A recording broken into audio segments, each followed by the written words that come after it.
Hai semuanya, welcome to my channel. Kenalin, nama gua Nadia dan gua akan ngebagiin konten-konten random tapi keren dan seru. So, pantengin terus ya. Thank you. A few moments later. Assalamualaikum warahmatullahi wabarakatuh. Perkenalkan, nama saya Nadia Salsabila. Jadi di sini saya akan mengimplementasikan SQL, perintah-perintah SQL di command prompt CMD yang ada di Windows. Nah, dan di sini untuk perintah-perintahnya saya akan mengimplementasikan ada dua, yaitu Data Definition Language. Ya. Untuk perintah DDL akan saya pilih yaitu create dan juga drop. Selanjutnya ada Data Manipulation Language yang saya akan pilih perintah DML-nya ada insert dan juga select. Nah, mungkin langsung saja kita untuk pengimplementasiannya. Tapi sebelum itu, kita wajib untuk menghidupkan ya, untuk punya dan juga menghidupkan dari SAMPP. Seperti ini, eh, ada dua modul yang wajib untuk dihidupkan, yaitu ada Apache dan juga MySQL, ya, dan bisa dikatakan berhasil ketika di bagian deskripsinya itu tidak ada error yang berwarna merah. Berarti ini menunjukkan kalau misalkan ini XMPP-nya sudah berjalan. Terus kita langsung masuk saja ke bagian uh, komen promnya. Oke, baik. Di sini sudah ada komen promnya. Kita akan langsung mengawali dengan cara uh, ngetik cd uh, titik dua, terus diulangi kembali cd titik dua. Setelah itu kita akan mengetikkan cd sampp garing mysql garing bin. Setelah itu kita akan mengetikkan mysql min u root. Nah, di sini ketika sudah ada tulisan Welcome to the MariaDB Monitor, berarti kita sudah berhasil untuk masuk ke MariaDB-nya, ya, dan kita bisa melanjutkan untuk command prompt yang lainnya. Setelah itu, kita akan melihat terlebih dahulu database-nya dengan cara show databases. Jangan lupa setiap command prompt itu harus diakhiri dengan titik dua seperti ini. Nah, di sini ada eh, 12 row ya atau 12 database yang ada di MySQL, yang ada di PHP Eh, Selanjutnya kita akan mencoba untuk create database. Create database atau menambahkan database ya. Mungkin kita akan coba rumah sakit baru. Oke, kita akan show lagi, melihat apakah berhasil database yang sudah kita buat. Show. Nah, di sini sudah ada eh, rum- 13 ya, row. Tadi kan 12, sekarang udah ada 13, berarti ada penambahan satu database, yaitu rumah sakit, rumah underscore sakit underscore baru, atau database yang baru kita buat tadi. Terus selanjutnya adalah untuk menggunakan database yang baru kita buat tadi, use, dan diikuti dengan nama database. Hmm, hmm, Sakit baru. Nah, ini udah kalau misalkan sudah deskripsinya menunjukkan database change, berarti ini adalah database yang bisa kita gunakan entah itu untuk menginsert, untuk select, untuk update, untuk drop, delete, dan lain sebagainya. Nah, ketika sudah berada di sini, berarti kita sudah bisa menjalankan semua perintah-perintah mulai dari DDL dan juga perintah dari DML. eh Selanjutnya, kita mencoba untuk create table di dalam database rumah sakit baru. Dan di sini saya akan mengcopy paste secara langsung dari modul. Gunanya adalah untuk mempersingkat waktu. Dan di sini saya akan mencoba dari create table pasien. Kita paste, kita enter. Oke, berhasil. Selanjutnya ada tabel administrator. Jadi untuk create table ini, kita akan butuh 6 tabel, teman-teman semuanya. Kita akan input satu persatu. Tabel administrator, kita enter. Terus selanjutnya ada tabel dokter.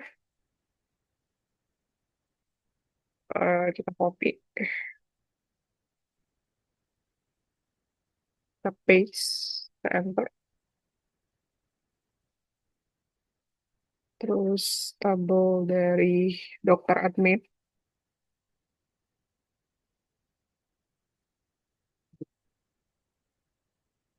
paste lagi. Eh, terus ada tabel pasien dokter, paste. Dan terakhir, yaitu create table untuk daftar.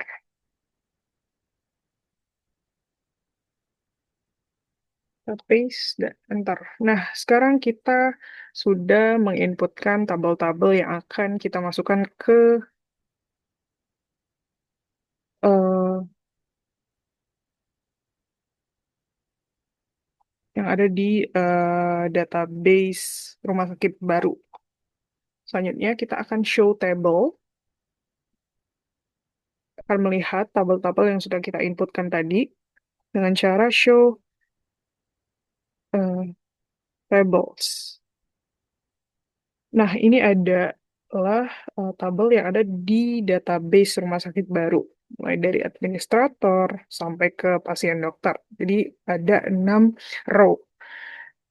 Selanjutnya kita coba untuk menginsert. Tadi kan salah satu perintahnya sudah berhasil kita jalankan, yaitu create. Sekarang kita masuk ke perintah yang kedua, yaitu insert. Kita akan menginput secara manual. Insert into. Nah, kita di sini akan memilih eh, tabel pasien, gitu ya, untuk coba kita inputkan isi dari kolom-kolomnya tersebut. Mulai dari ID pasien, nama pasien, terus ada juga alamat pasien, terus jenis kelamin.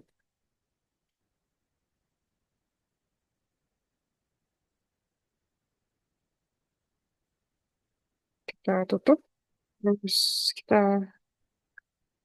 coba untuk enter.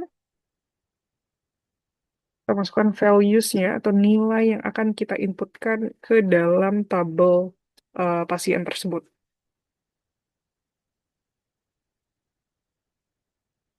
Satu.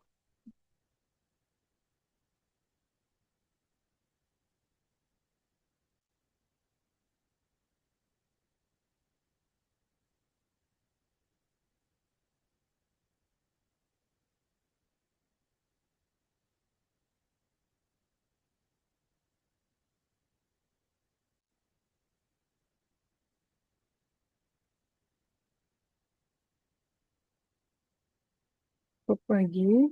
Terus kita ini dengan satu.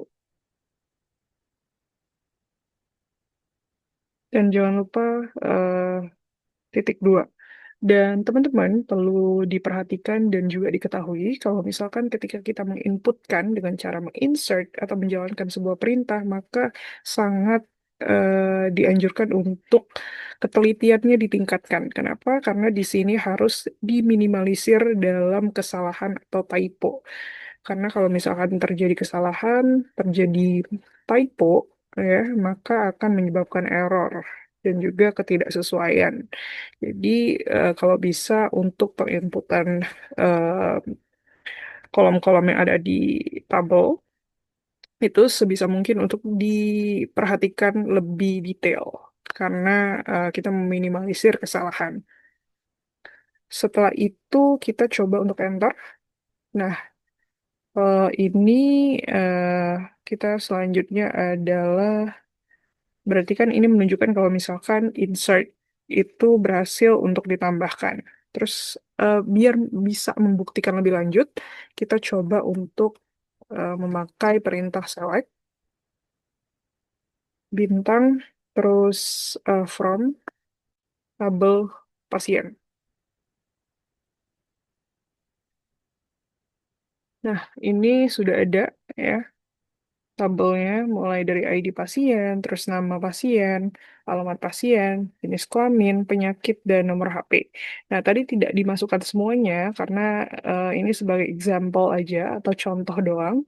Jadi buat teman-teman kalau misalkan pengen lebih gampang atau pengen lebih efisiensi waktu ya, kalau ini kan untuk menginput satu-satu cukup lama gitu ya memakan waktu kita harus mengetik satu persatu jadi supaya lebih mempersingkat waktu kita bisa langsung ke bagian MySQL PHP MyAdmin.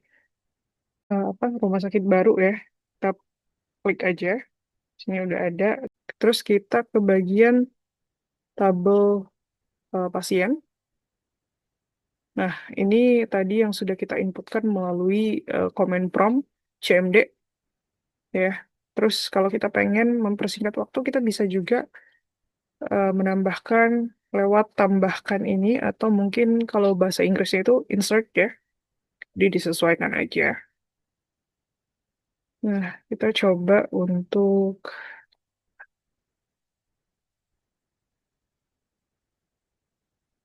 cara komunikasinya jawaban. Hmm. Nah, terus jenis kelaminnya kita pilih perempuan. Penyakitnya mungkin batuk. Oh ya. Terus ada nomor HP. Kita kirim. Berhasil. Terus kita masuk ke bagian comment prompt tadi untuk melihat. Oke, kita akan mencoba untuk melihat tadi yang sudah kita inputkan melalui PHP MyAdmin, apakah dia muncul di tabel MariaDB ini ya dengan cara select from CM. Nah, ini ya, teman-teman, dia sudah terinput ya, ada dua arah dan lain sebagainya. Selanjutnya, kita coba untuk drop ya perintah drop apakah dengan cara kita mendrop salah satu database akan hilang.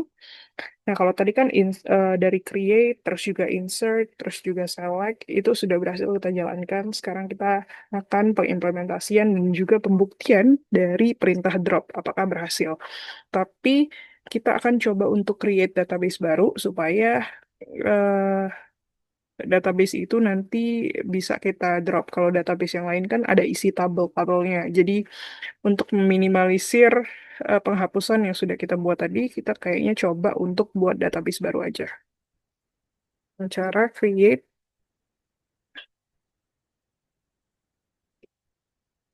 database, misal ujian. Oke, terus kita coba untuk show databases. Apakah masuk eh, database ujian tadi?